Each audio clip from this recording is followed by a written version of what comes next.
What's up, everybody? I'm MFG DeeZ. This is the Crimson Mass Show, and this is Fire Mid Trash for the August 9th episode of AEW Dynamite. Without further ado, let's go.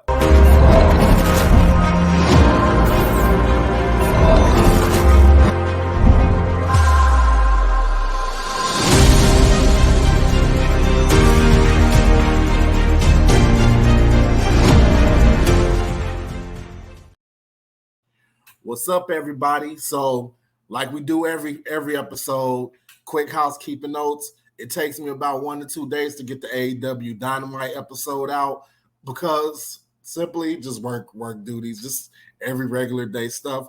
But you will almost always have it before the episode of SmackDown for WWE airs on Friday. So here I am recording, and you guys are going to get to see it. So let's get right into it. Overall, I think AEW was a pretty good show. We're going to get into the nooks and crannies of it and see what is fire made of trash. Let's kick it off with what was fire.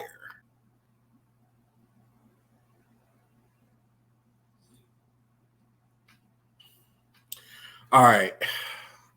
I'm going to continue to give this its flowers until they break up, until the storyline is over, whatever. MJF and Adam Cole. These guys are comedy gold. They're comedy gold. There's no other way to describe it. They just have perfect on-camera chemistry, dude. Like, I feel like it's the hottest thing in AEW right now, and it's the one thing I truly look forward to every time I turn on a show of AEW, honestly. This week, they went to go assault some kids with dodgeballs. At first, it looks like Adam Cole was going to take the high road and, lecture MJF. But eventually, some snarky little girl comes in and she has a little bit too much to say. So, kapow, kapow, kapow. She gets pops with a few dodgeballs. That's just how it goes.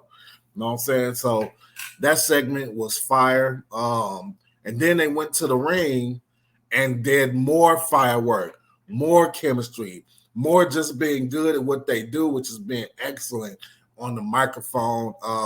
Roderick Strong came out, started acting like a jealous ex, until the Kingdom came out, and he cried on their shoulder, walked them out. Oh my goodness! MJF had the entire arena quoting Roderick Strong as a Taylor Swift song. So I mean, what more can I say, man? MJF is just excellent on the microphone, and this is pretty good stuff. I mean, it's so good consistently that it's starting to get boring. Not boring in the sense of it's not entertaining, but it's like every time I have to do a fireman trash about AEW that they're involved in, they're consistently in the fire category. And that's just a testament to how great they are. Another thing that I thought was pretty damn fire was Rob Van Dam. He still got it. Yeah, you could see a little couple instances where the athleticism did take a step back. I'm up here, I'm doing all kinds of crap today, hitting the fire button a little bit too much. It is fire, though. Like, let's do it one more time. Rob Van Dam, ladies and gentlemen. Rob Van Dam is indeed fire, so he deserved a little extra fire. The man still got it. He still got it. The athleticism did take a little step back. You could tell from how hard it was for him to get up after doing a Rolling Thunder, or how he jumped on the top rope for the 5-star frog splash. Yeah, he stumbled a little bit, but in terms of his strikes, the way he executes his moves, like as far as the strikes, the man still got it. The dude still kicks better than most wrestlers that throw those kicks, like splitting heel kick, roundhouse kick. Yeah, Rob Van Dam still got it. He made that, in my opinion, he made that match. To me, Jack Perry, his character is more like, I keep telling Petey Sutton now, they're retelling the story of Christian. That's the funny thing. That's the very funny thing. If you guys pay close attention, have been watching professional wrestling as long as I have, you would know that they're replaying the story of Christian. Go back to when Christian first split with Edge, we got jealous of him and turned on him. And I bet Christian's playing a big role in whatever Jack Perry is doing right now. But yeah, Jack Perry, yeah, his in-ring work's not all that great, but his character's going to be defined by his in-ring storytelling and shit like that. And as far as that, maybe that makes it a match made in heaven with RVD.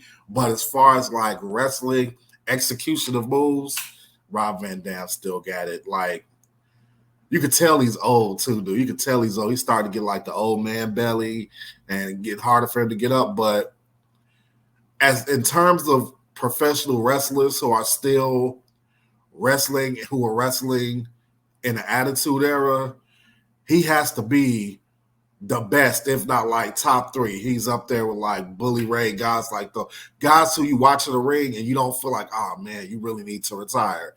I don't feel like Rob Van Dam needs to retire. Rob Van Dam can still go. And so, yeah, that's pretty much where I am with the 5 category. Now let's talk about what's mid. Sorry, guys. Got to get to it at some point. Let's start going downhill with me.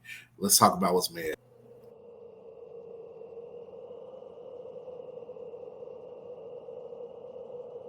Speaking of acts that were wrestling during the Attitude Era, I don't want anybody to misunderstand what I'm about to say. But I found the Hardys versus the Young Bucks to be very mid. I feel like this by no means is an indictment of the two groups, especially the Young Bucks. I just don't think I've seen better in matches between these two teams. I mean, it is what it is. Maybe they didn't want to give it all away on a random episode of AEW Dynamite, but it was mid to me. Compared to their other work, it was mid. Jeff Hardy looks amazing, though, man. Jeff Hardy looks the way he did in the Attitude Era, like in terms of, I always had an issue. When Jeff returned to the WWE, that first stint when Hardy's first returned to the WWE, I felt like Jeff was too damn big. I was like, Jeff, you're too muscular. I don't think, and I think he probably has figured this out. It's like Trunks in Dragon Ball Z. Like, yeah, you got all these muscles, but you're not going to kick Cell's ass because you can't move that fluid with all that extra muscle. That's kind of how I felt about Jeff Hardy. Like, you're supposed to be able to jump off of shit, do all these death-defying odds, feats, but you got on extra pounds of muscle and it's not really going to work that well with that body type. And now it looks like he's lean, he's slim, and I feel like I still don't want him doing too much death-defying shit, but now I feel like he's at least in decent enough shape to where it won't take so much of a toll on his body to jump off the top of shit because he's not coming down with that extra weight. But yeah, in terms of this match itself, it was mid. I really need the Young Bucks to get back to being the Young Bucks. So I had this going theory. Before these guys re-signed their contracts recently, I had this running theory that them, Kenny Omega, all them guys were going to WWE. But obviously they re-signed their contracts. I feel like since the CM Punk thing that they kind of been going through the motions. And I mentioned to like Petey Stunt and Ty Fulton, I mentioned that these guys barely talk since that happened. They don't say anything. They don't seem, I don't know if it was like a silent protest or what, but you didn't hear too much out of them or Kenny Omega for that matter, or Adam Heyman. You haven't heard too much out of them, but now that these contracts are signed, I feel like you're going to hear more from them. And that entire time, I felt like it's been some of the most mundane of the Young Bucks work in that span of time. So I really need them to get back to it, get back to being what made them, in my opinion, a top 3 tag team in the entire world. Top 3 tag team. That means, and I know AEW is never going to acknowledge it. Well, maybe they will one day, but not right now. The top 3 tag teams in the world are, and maybe we'll do a show about this. The top 3 tag teams are, in no order, FTR, the Young Bucks, and the Usos. To me, those are the top 3 tag teams in the world. No questions asked. Another thing that's a little mid to me that's starting to get mid is the Blackpool Combat Club. I'm over it. I'm fucking over it. It's the same shit every week. Like at first it was cool. Like, they're beating the shit out of everybody. I'm fucking over it, man. I think first of all, why are they still the Blackpool Combat Club? That's just a minor annoyance for me. Why are they still the Blackpool Combat Club when Regal doesn't even work there anymore? And they're not doing anything of substance. I think it's time for that group to split because it ain't working out. Now they're just doing shit. They're just doing random shit. And I think that's, for the most part, if Bryan Danielson wasn't injured, it would be beneath him. And I think it's beneath Jon Moxley for them to not have an actual direction for what they're doing in AEW. And that's just where I am with that. Next, let's talk about what's trash. It's my favorite part of the show. I'm not going to lie to you. Let's talk about what's trash.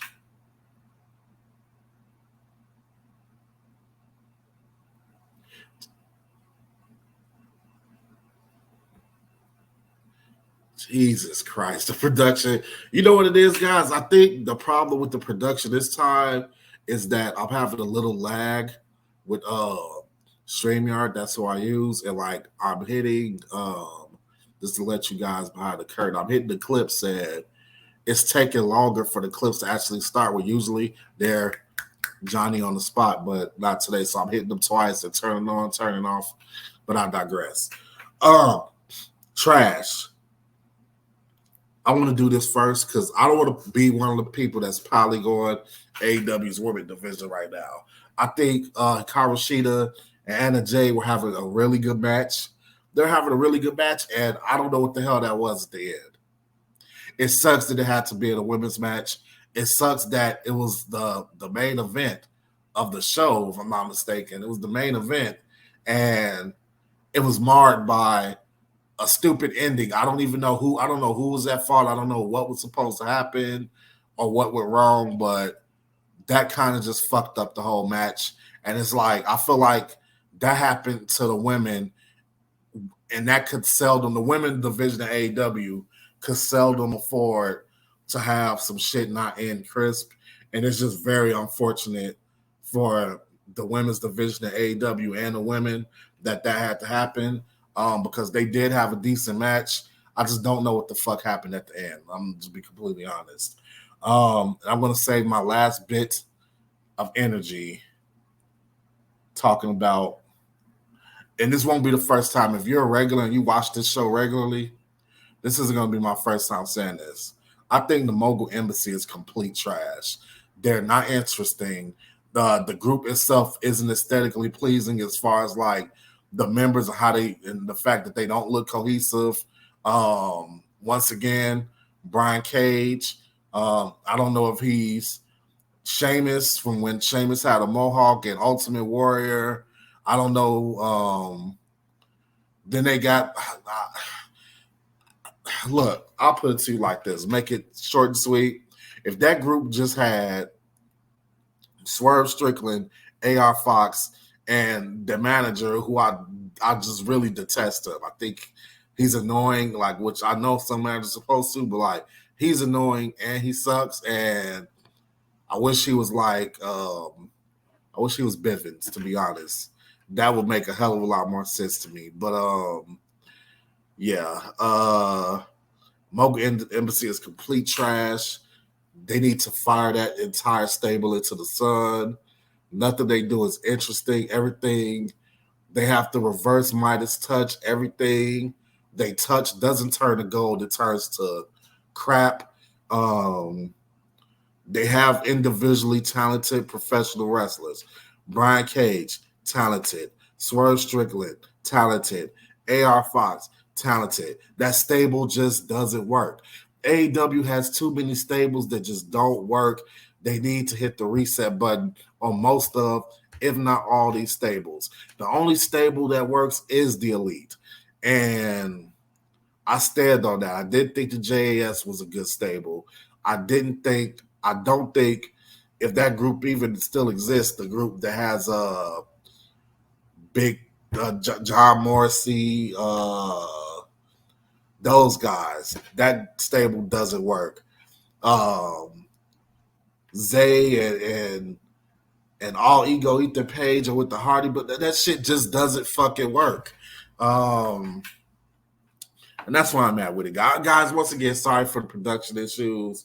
I promise I'm not an AEW hater. I promise that I'm not doing this. The production isn't bad just because I have a problem with AEW, which I don't have a problem with AEW. It's just, I don't know what the hell's going on. Here we are, guys. I will see you guys next time, and I hope you guys have a good one. And please continue to check us out, like, subscribe, support, and we appreciate you all. Thank you, guys. I'm out.